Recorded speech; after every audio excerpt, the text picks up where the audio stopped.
Good morning everyone, আমি কস্তুরী। আমার blog Kolkata two আয়ারল্যান্ডে তোমাদের সবাইকে স্বাগত। আজকে জানো তো এখানে বেশ ঝড় উঠেছে, সেই মাঝরাত থেকে চলছে। বলছে দুপুর 12টা অবধি থাকবে নাকি। আর এখানে তো আজকে রেড অ্যালার্ট চলছে, বাচ্চাদের স্কুল, অনেক অফিস, তারপরে তোমাদের দোকানপাট সব বন্ধ। যদি 12টার পর সব ঠিকঠাক থাকে তখন হয়তো কয়েকটা দোকান খুললেও খুলতে পারে। এখনও অবধি তাই আপডেট আছে। দেখো এখানের যা ঝড় সেটা বলতে পারো আমাদের অনেকটা ওই কালবৈশাখীর মতন। আমরা যা আমফান আয়লা দেখেছি সেরকম নয়, কিন্তু এটাই এখানে অনেক। ওই দেখো আকাশটা কি কালো করে এসছে। সব যেন বাবা ঠাকুর ঠাকুর ঠিকঠাক থাকে, কারুর যেন বিশেষ কোনো ক্ষয়ক্ষতি যাতে না হয়, এটাই ঈশ্বরের কাছে প্রার্থনা। আজকে আমি না আর কোনো ব্রেকফাস্ট করব না, খালি একটু চা খাচ্ছি জানো তো, কারণ চা খেয়ে আমাকে কাজে নেমে পড়তে হবে। করব হচ্ছে আজকে দুপুরবেলা ফ্রাইড রাইস আর চিলি চিকেন, তাই অনেক কাজ। তাই চাটা খেয়ে জাস্ট এনার্জি গেইন করে আমাকে কাজে লেগে পড়তে হবে। মৌরি, এলাচ, লবঙ্গ, দারচিনি আর স্টার অ্যানিস দিয়ে আমি প্রথমে একটা মশলা তৈরি করে নিচ্ছি। এই যে মশলাটা দেখলে তৈরি করে নিলাম, এটা কিন্তু একদম যখন চিলি চিকেনটা তৈরি হয়ে যাবে সেই সময় অ্যাড করব। আর এখানে আমি সব ক্যাপসিকামগুলোকে কেটে নিচ্ছি, আর সঙ্গে নিয়েছিলাম একটু পেঁয়াজ, একটু লঙ্কা আর আদা আর রসুন। আর এখানে জানো তো আমি যে লঙ্কাটা ইউজ করছি এটা আমি টেস্কো থেকে এনেছি, তোমাদেরকে কোনো এক সময় প্যাকেটটা আমি দেখিয়ে দেবো। অসম্ভব ঝাল এই লঙ্কাটা, বেশ ভালো ঝাল। একটা লঙ্কা দিলে কিন্তু এনাফ, আর তোমাকে কোনো লঙ্কা দিতে হবেই না আর কি। আর জানো তো আমার বড় মামা না ভীষণ ভালো চিলি চিকেন তৈরি করে। আজকে যখন করছি খুব বড় মামার কথা মনে পড়ছে।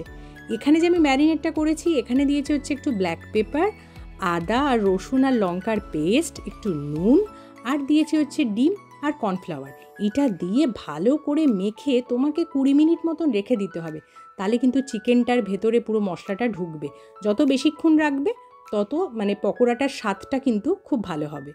তোমরা দেখতেই পাচ্ছ এখানে আমার মাখাটা প্রায় শেষ, আর ঠিক আমি যেভাবে মেখেছি ওরকমভাবে কিন্তু মেখে নিতে হবে। তেলটা ভালো করে গরম করে তোমার পকোড়াগুলো ছেড়ে দিতে হবে। আর পকোড়াগুলো যখন ভাজবে তখন মনে রাখবে আঁচটা যাতে সিমে থাকে, বেশি আঁচ দিলে কিন্তু উপর থেকে পুড়ে যাবে। রান্না করতে করতে জানলার দিকে চোখ পড়লো, দেখছি তখনও কিন্তু বেশ বাইরে হাওয়া চলছে। এখানে আমি চিলি চিকেনের জন্য সসটা তৈরি করে নিচ্ছি। প্রথমে নিয়ে নিয়েছিলাম হচ্ছে চিলি সস, তারপরে হচ্ছে টমেটো সস, তারপরে এখানে সিরাচা বলে একটা সস হয় সেটা, আর dark soya sauce, light soya sauce, আর নিয়েছিলাম অয়েস্টার সস। তারপরে এটাকে ভালো করে মিক্স করে নিতে হবে। সসটা তৈরি হয়ে গেলে প্যানে আবার তেল গরম করে কেটে রাখা যে ক্যাপসিকাম পেঁয়াজগুলো ছিল সেগুলোকে ভালো করে ফ্রাই করে নিতে হবে। তারপর একটু ভাজা ভাজা করে যে সসটা তৈরি করলাম সেটা অ্যাড করে দিতে হবে। আচ্ছা, আমি কিন্তু এখানে না একটু রসুন আর আদা দিতে ভুলে গেছিলাম, তাই জন্যে আমি আবার আলাদা প্যানে করে রসুন আর আদাটা ফ্রাই করে তারপরে অ্যাড করে দিয়েছি। কিন্তু তোমরা কিন্তু ভুল করো না, তোমরা কিন্তু ফার্স্টেই কিন্তু আদা রসুনটা কিন্তু তেলের মধ্যে দিয়ে তারপরে ক্যাপসিকামটা অ্যাড করো। আমার আসলে একটু ভুল হয়ে গেছে গো। আর তারপর আমি দেখো ওই পকোড়াগুলোকে অ্যাড করে ভালো করে নাড়াচাড়া করে তারপরে কিন্তু একটু গরম জল ঢেলে দিচ্ছি।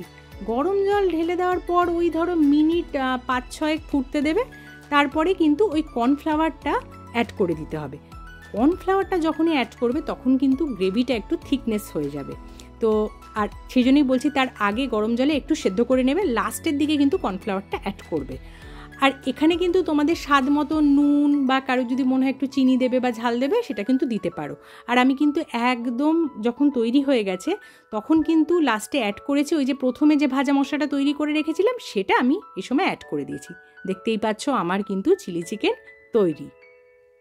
ফ্রাইড রাইসটা করতে করতে ছোটোবেলাকার একটা কথা মনে পড়ে গেল।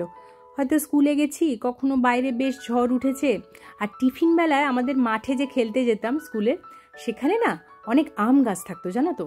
ওরকম ঝড় হলে গাছের নিচে আম পড়ে থাকতো আর আমরা আম কুড়িয়ে নিয়ে আসতাম। ওফ, এই দিনগুলো আর ফিরে পাবো না। ছোটোবেলাটা হচ্ছে সবচেয়ে সেরা সময়। চলো এখন একটু চাটনি করে ফেলি।